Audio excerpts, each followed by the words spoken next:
In today's video, I'm going to teach you how to manage permissions in Zoho CRM for users. This process is essential for ensuring that your team members have the right level of access they need to perform their tasks efficiently while maintaining data security and integrity.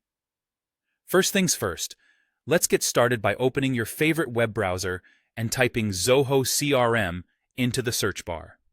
Once the search results page loads, you should look for the official Zoho website. It's often the first link or the one with a URL that includes zoho.com. Click on that link and you'll arrive at the Zoho homepage. If you already have an account, go ahead and log in using your credentials. If you're new to Zoho, you'll need to sign up for an account, which is a straightforward process. Simply follow the on-screen prompts and you'll be ready to go in no time. Once you're logged in, it's time to navigate to the CRM section. You'll typically find CRM listed among the various Zoho applications available. Select it, and you will be taken into the CRM dashboard. From here, your next step is to navigate over to the Setup section. To do this, look for the Settings icon, often represented as a gear. Once you click on that, proceed to Security Control, and then select Profiles.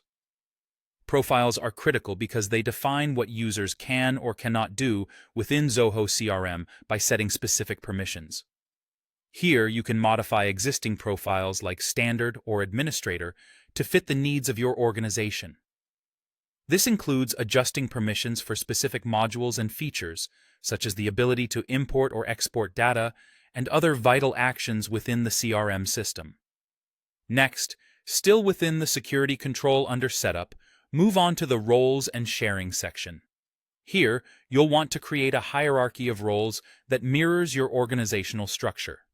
Examples of roles you might create include CEO, Sales Manager, or Sales Executive. Each role should be carefully defined to ensure that permissions align with their job functions and responsibilities. Additionally, you'll need to set data sharing settings to control the default organization-wide access for each module. These settings can be private, public read-only, or public read-write, allowing you to manage how information flows within your organization.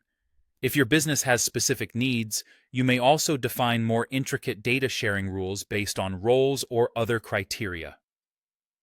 Now, let's move to the Users and Control section, still under Setup, and click on Users.